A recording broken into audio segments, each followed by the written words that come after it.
Орой мэдрэг үзэгчтэй та бүхэн оройг аятухтай сайхан өнгөрүүлж байна уу? Арга хөрчлөлт зөвлөлөөс 21 цаг та бүхэнд хүргэдэг нутгийн цаг мэдээллийн хөтөлбөр эхлэхэд бэлэн болж байна. Анхаарлаа хандуулна.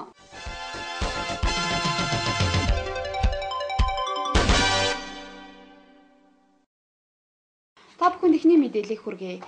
Энэ онд тараг багнахгүй байх тухай хуулийг 3 жилээр сонгосон хуулиар хоригдчиход байхад хүртэл даалдуур энэ үзэгдэл гарсаар байна. Манай аймгийн Санд Сүмэн тарган дахлын шинж тэмдэг илэрсэн байна. Үүнтэй холбоотойгоор өчигдөр шөнө 23 цагийн үед аймгийн онцгой комисс шуурхаа хуралдаж нөхцөл байдлын мэдээлэл болоод цаашид авч хэрэгжүүлэх арга хэмжээний тухайд ярилцсан байна. Аймгийн онцгой комиссийн мэдээлж байгаагаар Санд Сүмийн төв дээр 15 настай хүүхдэд тарган дахлын шинж тэмдэг илэрч улмаар 2 удаагийн наривчилсан шинжилгээгээр тарган дахал гэдэг нь батлагдсан байна. Одоогоор тахлын голомтонд 20 цэр тогтоон сумаас гарч орох хөдөлгөөнийг бүрэн зогсоож 1-2 дугаар хавьтлуудыг тодорхойлох ажил явагдаж байгаа юм байна. 9-р сарын 9-ний өдөр хүүхэд өндөр халуурч ингэх мэдээллээр аймгийн эрүүл мэндийн газар зооны өвчин судлалын төв зэрэг холбогдох байгууллагууд очиж 2 хоногийн туршид ажиллаж тарган дахлын залхиур хоолой шинж мөн гэдгийг шинжилгээгээр баталсан байна. Санд Сүмийн төвдөр тарган дахлын шинж илэрсэн. Өчигдөрөөс эхлээд манай онцгой комисс, аймгийн онцгой байдлын газар, эрүүл мэндийн газар, зоон төвчин судлалын төвөөс мэргэжлийн хүмүүс ажилласан. Тэгээд нэг 2 өдөр ажиллаад 2 удаагийн давтан шинжилгээгээр тарган дахлын тарган дахлын шинж илэрсэн тогтоогдож байна. За үүнтэй холбоотойгоор аймгийн онцгой комиссийг яралт авалт цаг үеийн мэдээлэл сонсож авч хэрэгжүүлэх арга хэмжээгээ ярилцах шаардлага үүссэн учраас шөнийн цагаар дуудаж хуралдуулж байна. За Санд Сүмийн төв дээр 15 настай эрэгтэй хүүхэд халуураад гэсэн мэдээллийг Сумын эмнэлэгт өгснөөр өчнийг анх илрүүлсэн байж байгаа. Тэгээд шинжилгээ өгөөд өчигдөр 20 цагт манай зооны өвчин судлалын төвөөс мэргэжлийн лаборатори очиж ажиллаад ээлжис судлалын дөрвөн шинжилгээгээр эрэг гарсан байж байгаа. Тэгээд мөн өнөөдрийн 20 цагийн байдлаар ян судлалын шинжилгээгээр тарган дахлын залхиурын хэлбэрийн юу батлагдсан байна. Учраас онцгой комиссийг уралдуулж 20 цэрийн дэглэм улсдаар хэмжээг авах шаардлагатай гэсэн юм шийдвэр өгснөө дагуу өнөөдөр онцгой комиссийг уралдуулж байна. Яг өнөөглөөний байдлаар энэ хул даргаыг манай аймаг дистрикч 2 очиж Сумын онцгой комиссийг уралдуулж 20 дэглэмийн бас тогтоолгож постууд ажиллуулж одоогоор 9 пост ажиллаж байгаа. За дээр нь 2 дугаар зэргийн хавьтлуудыг үргэлжлэн тогтоож ингэж ажиллаж за өчтөн гэртээ байсан учраас гэрээс нь эмнэлэг дээр байлуулж алдар хамгааллын дэглэмийн дагуу ингэж ажиллаж эхлээд байж байна. За 21 цагийн байдлаар Сумын онцгой комиссийг уралдсан. Дахиж уралдуулаад тэнд бол дахиж нэгэнд оншин батлагдсан учраас харуул хамгаалтын дэглэм юмудаа чангалтах. За мөн цааш давах арга хэмжээнийхээ асуудлыг шийдвэрлэх ийм байдлаар онцгой комиссийг уралдуулж ажилласан байна. За их хул дараагийн мэдээж байгаагаар бол зооны өвчин судлалын үндэсний төвд мэдгдсэн.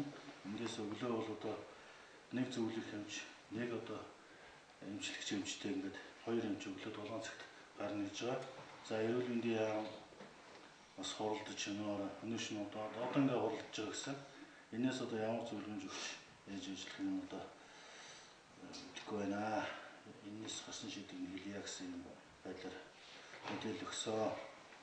Онцгой комиссийн мэдээлж байгаагаар 9-р сарын 3-ны өдөр тарганы мах идсэн бөгөөд 4-ний өдрөөс эхлээ алуурч эхэлсэн байна.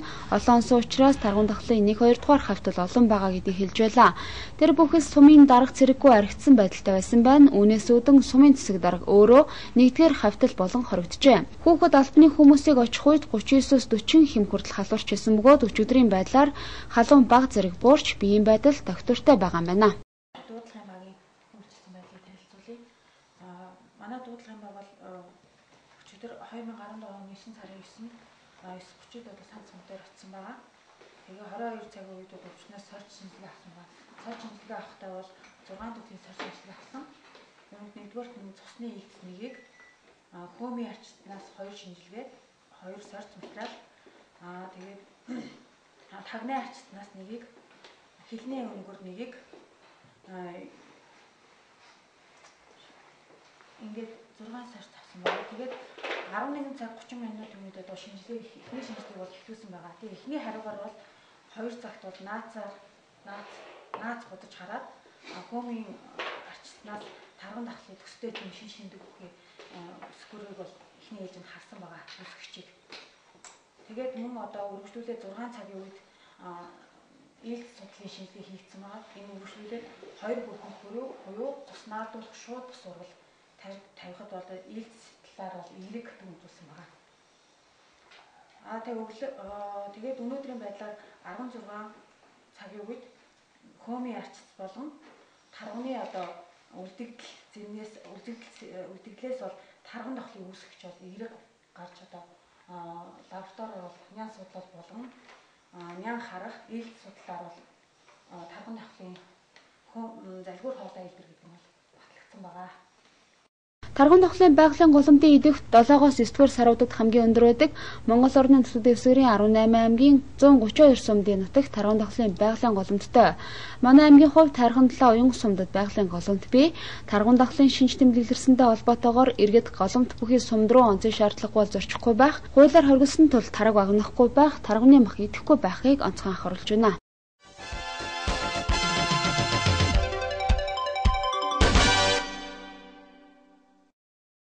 6 аймгийн улсын бүртгэгч нарыг хамарсан төвийн бүсийн бүсчилсэн сургалт өнөөдөр 10 ихэр хотноо эхэллээ. Сургалт 3 хоног үргэлжлэх бөгөөд төвийн бүсийн аймагуудын нийт 143 албаагч удирдлагууд оролцож байна. Сургалтаас хэлсэн мэдээлэлд анхаарал хандуулна. Өнөөдрийн байдлаар улсын хэмжээнд нийт 1200 бүртгэгч ажиллаж байна. Эдгээр нь иргэний хуулийн этгээдийн эд хөрөнгийн гэсэн 3 үндсэн чиглэлээр бүртгэлийн ажлыг хийж гүйцэтгэж байна. Ерөнхий газар болоод аймагуудын улсын бүртгэлийн хэлэлцүүд улсын бүртгэлийн ажлыг ард иргэдэд илүү ойртуулах, түргэн шуурхай хүн сурталгүй хүртээмжтэй хүргэх зорилготой ажиллаж байгаа. Энэ чүүднээсээ нийт 21 аймгаа бүсчлээд сургалтыг зохион байгуулж улсын бүртгэлийн ерөнхий газрын сүүлийн үед хийж хэрэгжүүлж байгаа ажлууд, цаашид хийгдэх ажлууд дээд чатны байгууллагаас ирж байгаа хууль тогтоол шийдвэрүүдэд танилцуулах зэргээр мэргэжил арга зүйн зөвлөгөө өгөх, эргээд аймагуудын улсын бүртгэлийн байгууллагууд үйл ажиллагаагаа иргэдэд хүргэх чиглэлээр ямар арга хэмжээг авч ажиллаж байгааг нүдээр үзэх зорилготой юм байна. Манай улсын бүртгэлийн ерөнхий газар нийт одоо 1200-аад ийм бүртгэгч нар ажиллаж байна. За аймаг болгонд бүртгэлийн хэлэлцс байна. Сум болгонд бүртгэгч нар ажилладаг. Сүүлийн үед бид нар одоо Өвөр хангаан аймгийн одоо зарим томоохон сумд дээр иргэний бүртгэгч нарыг шинээр нэмж ажилуулах, хуулийн этгээд эд хөрөнгийн бүртгэгч нарыг нэмэх юм асуудлуудыг бас орон нутгаас тавьж байгаа. Энийг бид нар бас судлаа шийдэх юм бол мөн тухайлх юм бол одоо хар орон сумн дээр гэхэд маш олон хүн эд хөрөнгөө бүртгүүлэх юм боломжууд нэгж ирэх юм байна. Тэгээд иймэрхүү асуудлыг бид нар газар дээр нь үзэж хараад ингээд шийдээд ингээд явж байгаа. За өнөөдрийн энэ сургалтанд манай хуулийн этгээдийн газрын дарга мөн хяналтын хэлтсийн дарга гэсэн мөн одоо улсын бүртгэлийн ерөнхий газрын албаагч нар ирээд сургалтыг ингээд зохион байгуулж байгаа. Энэ сургалт 3 хоног явах ёстой. Бид нар мөн сургалт семинар хийхээс гадна спортын арга хэмжээ мөн одоо урлагийн арга хэмжээг бас хамт зохион байгуулж явуулдаг байгаа. Энэ жилийн хувьд бол одоо урлагийн арга хэмжээ бас зохион байгуулж одоо ажилтныхаа авьяасыг үзэх юм бас давхар ажил хийгдэх юм аа. Улсын бүртгэлийн ерөнхий газраас одоо сургалтын баг хамт олон нэг 18 хүн бас ирсэн байж байгаа. Ингээ нийтдээ бол ер нь 143 албан хаагч одоо олж байгаа. Энэ сургалт маань одоо 9 сарын 11-ээс 13-ны өдрүүдэд ерөөдөө зохион байгуулдаг тийм. За эхний одоо өдөр бол Урангай аймгийн төвхөн 12 сумд ингээд зохион байгуулдаг. За хоёр дахь сургалт буюу одоо салбар сургалтууд бол одоо хар хорин сумд ингэж үргэлж зохион байгуулах хэрэгтэй байгаа. Манай хэлцээс болохоор нийтдээ нэг хэлцээ одоо нийт албан агч 43 албан агч энэ сургалтанд аюултай оролцоод явж байна. За сургалтын маань одоо гол чиглэл гэхээр ерөөсөө иргэний бүртгэл, хуулийн этгээдийн бүртгэл, эд хөрөнгийн эрхийн бүртгэл, за мөн одоо хяналтын байсагчдын чиглэлийн сургалтууд, за архивч нарын чиглэлийн сургалтууд, санхүүчдийн гэдэг ийм сургалтууд ер нь одоо үргэлжлээд ингээд яваад байх юм байна тийм. Улсын бүртгэлийн ерхий газраас сүүлийн жилүүдэд бүртгэлээ захимжуулах ажлыг эрчимтэй хийж байгаа. Үүний дүнд иргэний бүртгэлийн 50 орчим хувийн захим хэлбэрт шилжсэн байна. Улсын бүртгэл захимдснаар иргэд хаанаас ч хэдийд ч онлайнаар улсын бүртгэлийн үйлчилгээ хууламжтай. Ингэснээр иргэдийн цаг зав, хөрөнгө санхүүгийн хувьд нэлээд хэмнэлт гарах юм а. Улсын бүртгэлийн ерхий газраас бид нар бол хайлуулах улсын бүртгэлийн үйлчилгээг иргэдэд ойрхон болгох зорилгоор нэлээд олон ажил бол хэрэгжүүллээ. Үүнийг бас орон нутагт хэрхэн хэрэгжиж байгаа байдалтай газар дээр нь танилцж бас үнэлт өгөхөд 2015 онд улсын бүртгэлийн ерөнхий газар ямар үйл ажиллагаа орон нутагт хэрэгжүүлэх бодлоготой тусгаж явах зорилгоор бас семинар маань явуулж гин гэж ойлгож байна. Тэгэд аль болох бид нар улсын бүртгэлийн ерөнхий газар төрийн үйлчлэгийг иргэдэд одоо шат дарааллыг багасгасан хүн сурталчилгүй чирэгдэлгүй үзүүлэх чиглэлээр бол түрүүнээс олон ажиллагаанууд явуулаад түүц машинаас бол одоо манай 3 бүртгэлийн үйл ажиллагаа лавлагаанууд болгож байна. Манай бүртгэлийн үйл ажиллагаа бол захимжиж байна. Тэгээд орон нутагт энэ үйл ажиллагаанд хэрхэн хэрэгжиж байна гэдгийг бас өснөө танилцж байна. Тэгээд бид нэр аль болох одоо сум дүүрэг одоо баг хороонд үйлчлэгийг үзүүлж байна. Цаашдаа бид нар бас энэ бүртгэлийн үйлчлэгийг бас орон нутгийн иргэдэд хүртээмжтэй одоо гэрт нь оруулах хэмжээний үйлчлэгийг үзүүлэх чиглэлээр бас улсын бүртгэлийн ерөнхий газрын даргын зүйл өдөр тутмын бол төсөл боловсруулад явж байна. Эхний бүсийн сургалт Говьалтай аймагт болсон бөгөөд манай аймгийн 2 дахь сургалт нь болж байна. Сургалт өнөөдөр эхэлж маргааш нөгөөдөр 3 өдрийн туршид үргэлжлэх юм байна.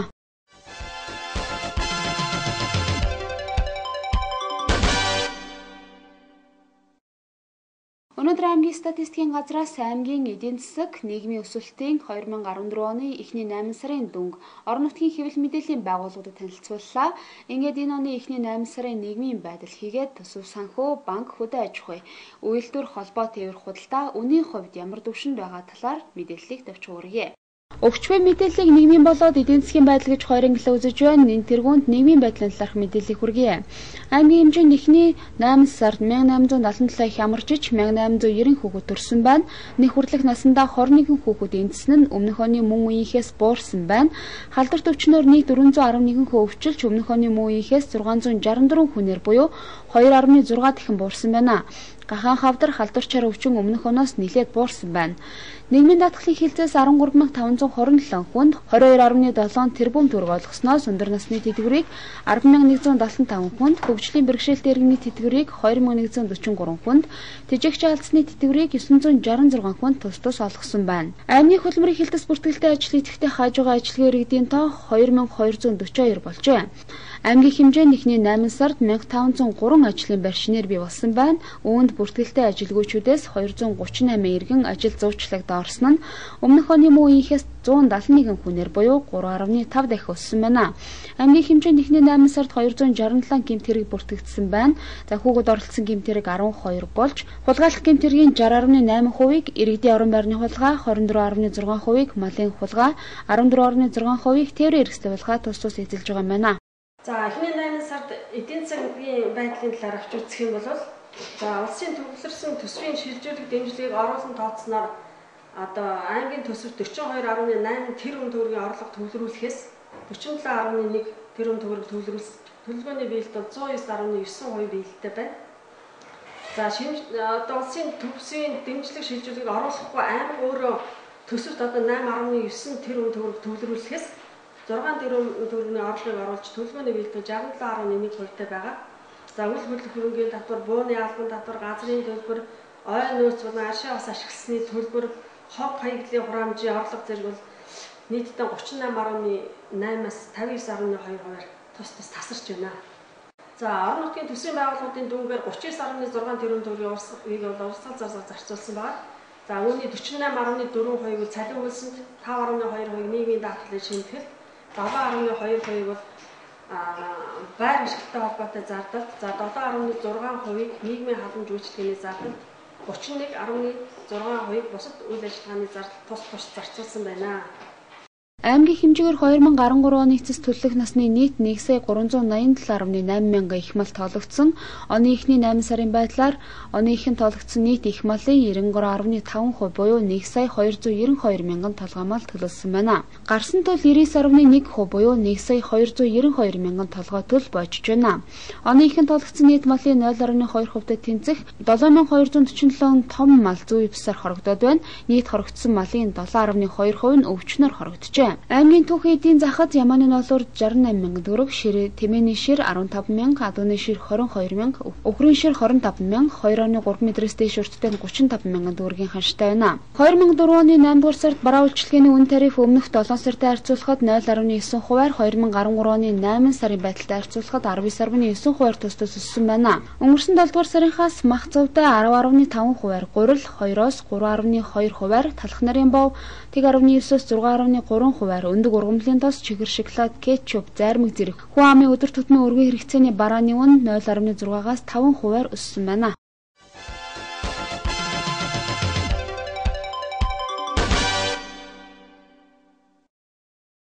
Сүүлийн жилүүдэд унтны усны эрүүл ахуйг хүрэлцэх хангамжийн асуудал хурцаар тавигдах болсон энчүүднээсээ улсын болоод орон нутгийн хэмжээнд энэ асуудлыг бүхэл түвшин шийдвэрлэхээр ажиллаж байна. Үүний дунд манай аймгийн Баянгол санд сумдууд дараа жил гэхэд ханаасаа халуун хөт ус авах боломжтой болох нэ. Барилга хот байгуулалтын яам улс орны хэмжээнд шин сум төслийг хэрэгжүүлж байгаа. Үүний хүрээ нэгдсэн үндэсний байгууллагын хөгжлийн хөтөлбөртэй хамтран 4 аймгийн 8 суманд ус хангамж цэвэрлэх байгууламжийн асуудлыг цогцоор нь шийдвэрлэх төсөл хэрэгжүүлэхээр болжээ. Үүнд Төв аймаг, Дундгуй аймаг, Булган аймаг, манай аймгийн Сант Баянгол сумд багтжээ. Хөдөөгийн ус хангамж ариун цэврийн байгууламж төслийг 1 жил 8 сарын хугацаанд хэрэгжүүлэх юм байна. Төслийн хүрээ нэгдсэн үндэсний байгууллагаас 2.2 сая долларыг буцалтгүй тусламж хэлбэрээр олгоно. Тус мөнгийг 8 сумдаа хуваан, нэг суманд дунджаар 280 гаруй сая төгрөгийн санхүүжилтийг хийх юм байна. Нэг суманд инженерийн шугам сүлжээ цэвэрлэх хариуцах байгууламжийг барьж байгуулахад 1.2-оос 1.6 тэрбум төгрөгийг хөрөнгө шаардлагатай.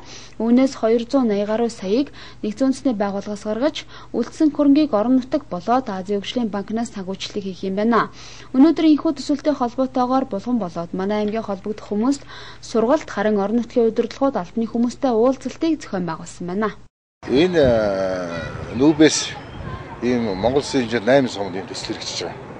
Хүн амын онцны ус хариуцлага татварыг шинжлэх, тэлэх ийм үндсэндээ яг хүн амьдрах төслийг сайжруулах цэвэр бохиростой болж шүү дээ сумд.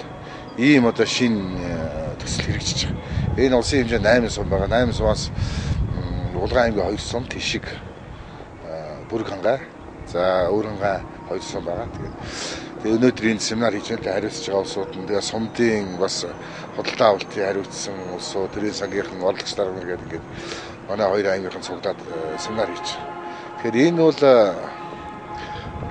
манай Бүрэг хангай, Тишиг сумд бол ажлын үндсэндээ эхэлж байгаа. Улаан шугам тавиад эхэлсэн. Тендер зарлагдаад компаниуд шалгарчсан. Ингээд нэг суманд өнөөдрийн байдлаар төсөөс орж иж байгаа хөрөнгө нь 270 сая төгрөг орж иж байна. Аймгийн орон нутгаас бид нэг сум нэг 200, аймаг нэг 200 сая гэдэг ингээд үндсээр 300 сая төгрөгийн хөрөнгө тавьж байгаа. Ингээд энэ жилийн хувьд бол энэ том төслийг хоёр талаас амжиж байгаад ямар ч ясныг 70% нь явуулчихна гэсэн төлөвлөгөөтэй бид ажиллаж байна. Өнөөдөр бид нар нэгдсэн үндэсний байгууллагын хөгжлийн хөтөлбөрийн санхүүжилтээр хэрэгжиж байгаа барилга хот байгуулалтын яамтай хамтраад хэрэгжүүлж байгаа хөдөөгийн ус хангамж ариун цэврийн байгууламж гэдэг төслийн хүрээнд чадварыг сайжруулах худалдаа авах ажиллагаа санхүүтэй холбоотой ийм 2 өдрийн бүсчилсэн сургалтыг зохион байгуулж байгаамаа. Тэгээд төслийн маань гол хэрэгжиж байгаа 4 аймгийн 8 сум байгаа. Тэгээд энэ бүсийн хувьд бол 2 аймгийн 8 сум болон 2 аймгийн бусад төсөлд хамрагдаагүй бүх сумдын төлөөллийг оролцуулсан ийм сургалтыг хийж байна. За төсөл маань үндсэндээ бол 1.8 ийм сарын хугацаанд хэрэгжих 2.2 сая одоо ам долларыг 8 сумдаа ижил тэнцүү хуваагаад ингээд хэрэгжүүлэх ийм төсөл гол нь бид нар энэ сонгогдсон 8 сумын дээрээ тийм ээ нийгмийн үйлчлэгээний барилгууд болох сургууль цэцэрлэг эмнэлэг засаг дарганы хамгаалын газрын мөн соёлын төвүүдийн ийм дотроо гараа угаагаад тэгээд бийцдэг тийм ээ ийм боловсон ийм орчныг өөрөөр хэлбэл одоо орчин үеийн ийм томоохон хот сууринтай адилхан энд ажиллаж байгаа иргэдийг бид нэр тав тухтай амьдрах боломжоор олгох альва одоо үр хүүхдүүд маань тийм ээ бас гадагшаа өвлийн хүүтэнд гарч бийцдэг гараа угаах усны хомсдолтой байдаг энээс үүдэлтэйгээр янз бүрийн халдварт өвчин бий болдог мөн өвчтөе хүмүүс ч гэсэн суман дээр тийм ээ энэ хэцүү байдал байдаг учраас энийг хэрхэн бид нэр одоо анханаас нь төлөвлөхөөс өсвөлээл тийм ээ төсөөлөх тэгээд бүр барилга угсралтын ажлыг хийх ингээд ашиглалтанд оруулсан хойно ашиглалт үйлчлэгээ бас яаж зөв зохистой авч явах уу гэдэг ийм анхан шатнаас нь төгсгөл хүртэлх ажиллагааг оролцуулсан процессоо хэрхэн одоо хийдэг вэ гэдэг энэ сургалтаа болвол эхнээс нь дуусталх энэ шатны сургалтыг хийж байгаа.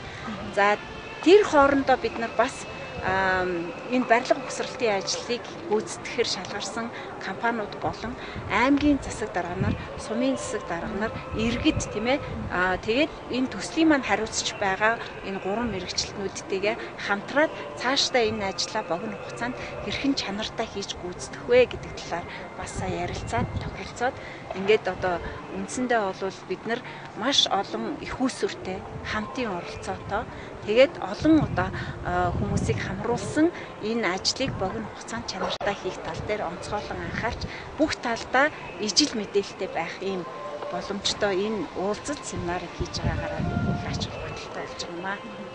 Дээрх үйл ажиллагааны хүрээнд эх он гэхэд Баянгол болоод Санд сумын иргэд маань төв суурин газрын адилаар ханнаасаа халан хүт ус авах, боловсон 0-той болох зэрэгээр ус хангамжийн асуудлыг хариуцах, цэвэрлэх байгууламжийн хамтаар зохицоор нь шийдвэрлэж чадах юм аа.